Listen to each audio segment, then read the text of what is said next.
Hey guys, welcome back, and hope you enjoy the meme. It's every time League launch, the same thing happens, right? We have a long queue, and there's only 3 days left now.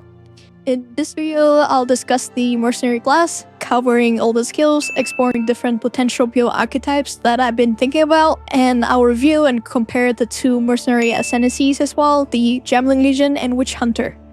And at the end, I'm gonna give my thoughts and verdicts on this class, which I'm gonna play during early access.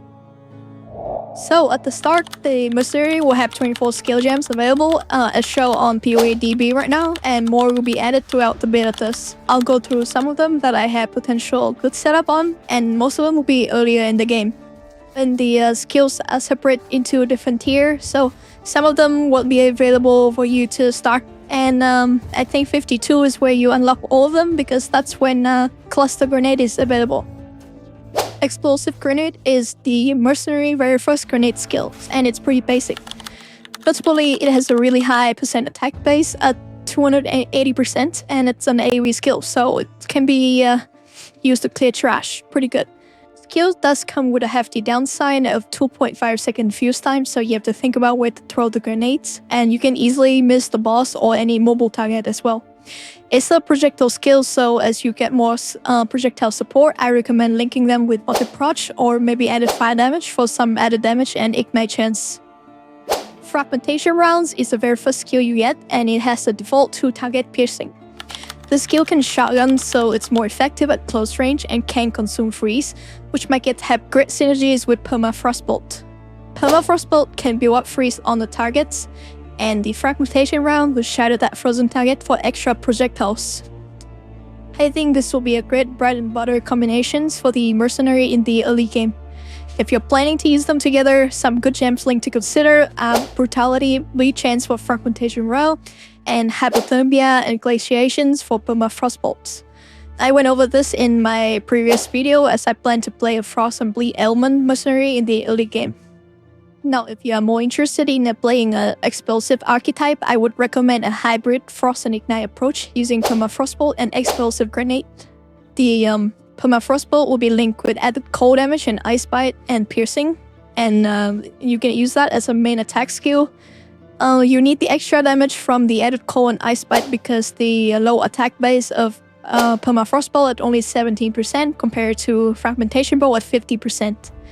For your grenade, Frostbite support, added fire damage, and multiple proj is very strong because Frostbite essentially makes your ignite twice as strong if you hit it on a frozen target.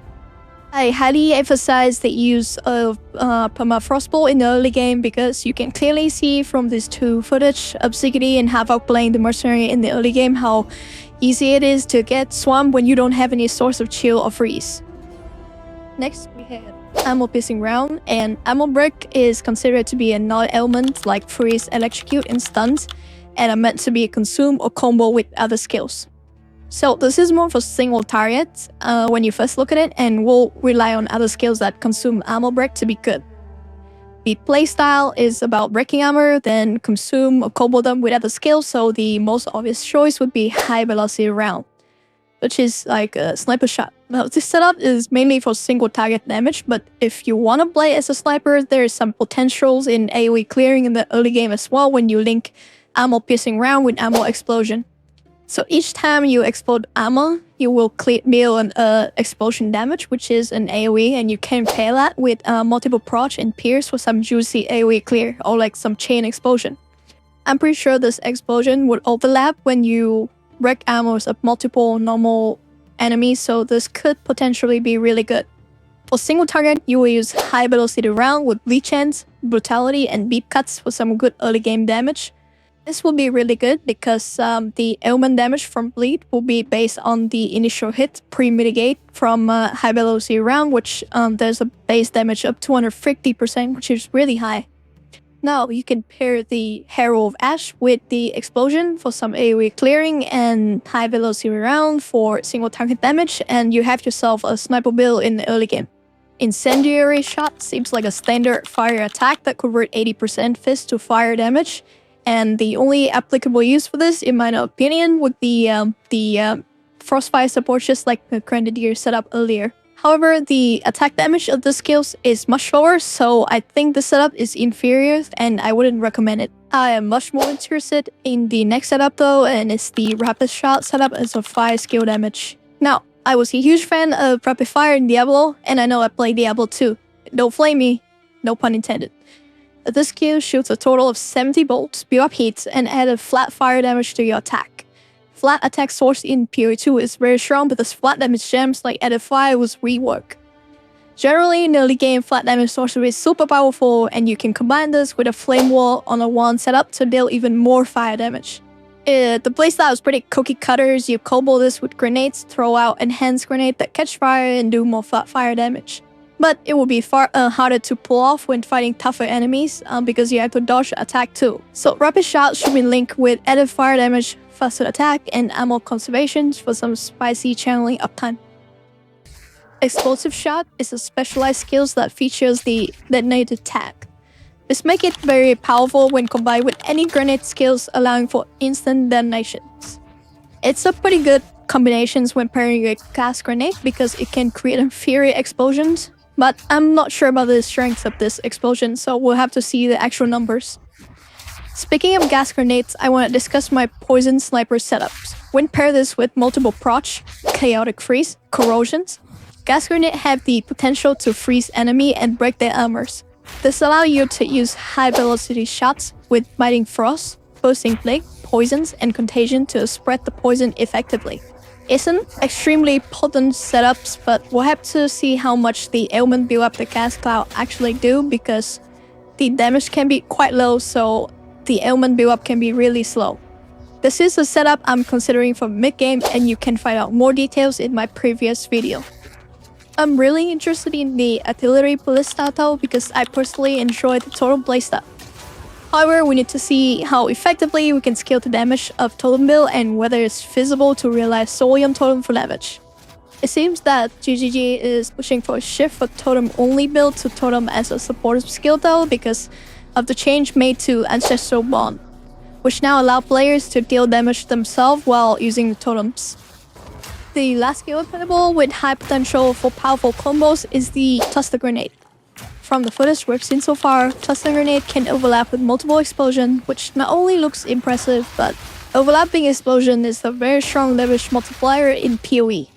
And there are a few combos that I would like to test. For simple trust clearing and AoE, a simple setup of rapid shots followed by Cluster Grenade should be very effective, and especially if the Nova from smaller grenades also benefits from the added fire damage, so I don't see any problem with AoE clearings.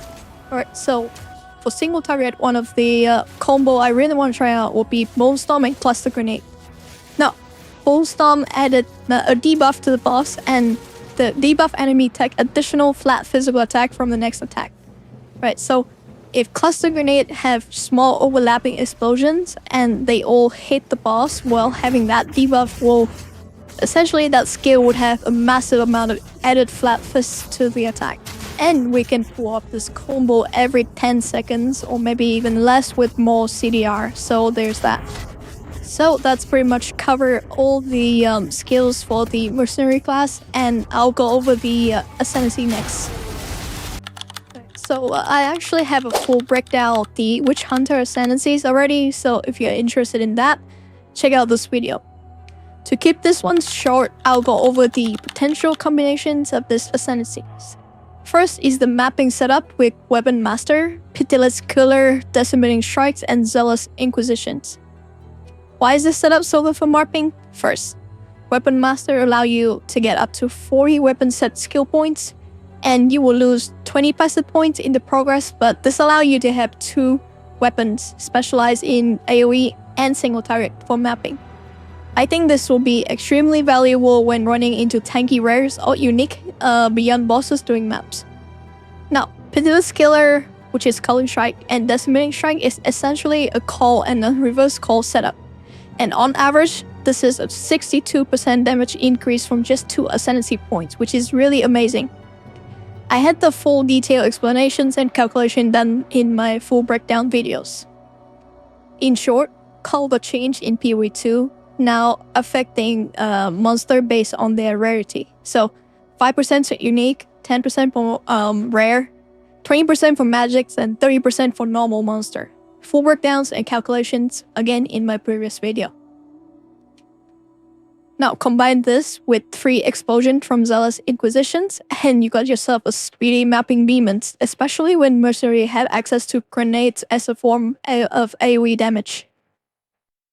The second setup, which is the more boss focus, would be Witchbane, No Mercy, combined with Obsession Rituals and Ceremonial Ablutions. In this setup, you mainly focus on single target skills and concentration breaks. It's a very strong mechanics because say when a boss is fully break concentrations, it will get 50% reduced CDR and will cast spell half as often. The 30% damage increase from No Mercy further enhances concentration mechanics, and think about it like this, when a boss is casting less spell, you will get more uptime on the boss and therefore more damage. Maybe like a hidden multiplier. Sorcery Ward can be a pretty good elemental hit defensive source, especially when spell suppression is gone in PoE 2. It might or might not be strong because it have a nasty 50% less armor and evasion downside, and at which point you could spec into Pitiless Killer and Decimating Strike to help with the boss concentration breaking earlier into the fight and maybe ramp up faster. Overall, Witchhunter is a very strong Ascendancy. So, at this point, we know that we have 4 of the 8 Gemling Legionnaires Ascendancy nodes, and some of which are very interesting. Integrated efficiencies grant you 3 additional skill slots, and mainly this will be used together with the Thaumaturgical Infusion to basically add a defensive layer to your character in the form of maximum resistance, which is very strong. 3 additional slots seems useful on paper, but I think in practice with the way GGG is implementing the spear systems, it's going to be pretty hard to add more buff or meta gems because you just don't have enough spirits. And obviously you don't want too many active skills because of piano playstyle. It's definitely something geared toward the end game rather than early game power. Now, the next node is Adaptive Capability, and this is actually amazing, and there are 2 reasons why. So, on the passive skill tree, you can now choose the attribute that you want instead of being locked into picking, for example, Dexterity or Strength in the Mercenary and Warrior area. This means that Gemling Legionnaires can be very flexible with whatever attribute stacking you're planning to do. So, the second reason is early game strength stacking and dexterity stacking is pretty strong. So early game strength stacking can give you a lot of HP, and that's a form defensive. You can take Iron Grip for more damage and some HP percent regeneration node for sustain. That I think Gen Blood is actually really powerful, and it might be even funnier to play melee Gemling Legionnaires, right? So that is an option that I'm considering, actually. The other options is to stack Dexterity, which we could go over to the Ranger area and grab the Falcon technique, which basically add tons of attack speed for us.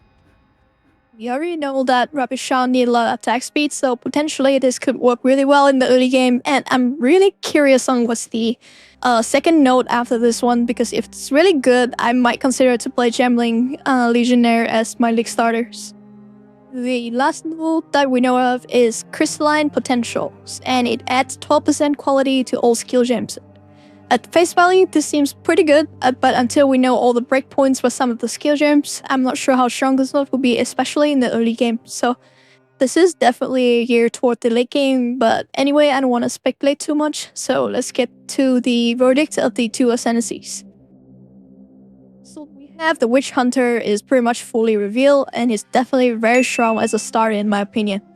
This is due to the fact that the Ascendancy have really high damage potential, which synergize extremely well with the skill sets of the Mercenary. There are 2 clear cookie cutter options for both mapping and bossing, and because you can't change Ascendancy in early access, so if you want to play one Ascendancy that does it all, then the Witchhunter should be your choice. Gemling Legionnaires, on the other hand, looks flexible enough to branch into any playstyle that you want, and that included any single or AoE damage or any potential build that available in the late games. This Ascendancy will be extremely experimental, and we have the most potential to utilize any of the builds that people come up with in the early access. So again, you can't respec out of the Ascendancy, so if you're interested in trying more than just crossbow when playing the Mercenary, definitely look into Gemling Legionnaires. And yeah, that's about it. Thank you so much for watching. I hope you enjoyed this video, and I'll see you in the next